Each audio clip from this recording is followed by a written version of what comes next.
Today we talk about how can you create homework time on your School Planner app. We're going to figure out the solution or know how you can do that on your School Planner app. So all you have to do, just follow this ways, then it's going to work with you. Just click in this sign here.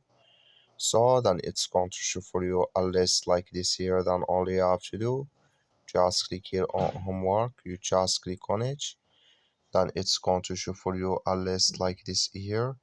Here add a teacher here, then here add date, and here remainder here. So then here add subject, and here add attachments here, and here add a notch, then here add subtask. You have it here. You go above save, you click on it here. So then automatically here it's going to create video on your School Planner app.